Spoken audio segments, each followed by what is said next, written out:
Hi, everybody. Great to be back with you again as we wrap up this series on confidence in crisis. Been an exciting study as we looked at the lives of Joshua, the high priest, at Job, at Hagar, at Abraham, and then this last weekend at this wonderful, wonderful leader by the name of Gideon.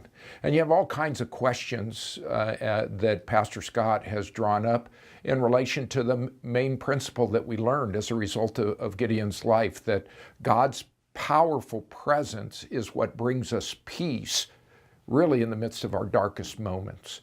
And we highlighted all those different things about how He is with us, and His powerful presence brings this confidence or this sense of peace.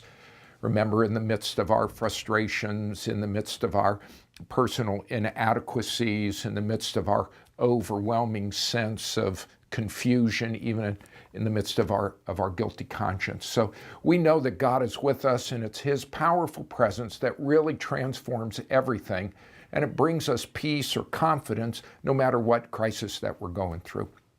I wanted to give one additional illustration of this that I think it's really kind of critical that will hopefully bring it all together. I just didn't have time to do this.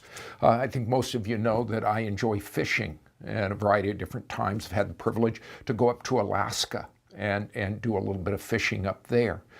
While I was there, I've caught some pretty good sized fish. The one common thing, no matter what size fish that you catch, be it a giant king salmon, a giant halibut, any kind of fish, a smaller trout, whatever, every single one of those fish doesn't come already clean. You got to catch the fish first and then clean it up so that it can be really useful to you. Well, the same idea is what we saw happening with Gideon. Gideon didn't clean up his act and then became usable to God.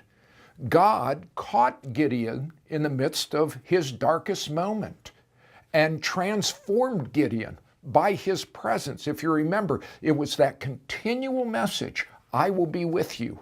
I am sending you. I will be there for you. It was that powerful presence that transformed him internally, that then allowed him to become that valiant warrior of the Lord. And I thought that it would be good during this time that you have together as you answer the questions, you could tell some of your stories on how God has worked within you. God has transformed you and is still transforming you, cleaning you up, if you will, so that you can then become a usable vessel for Him.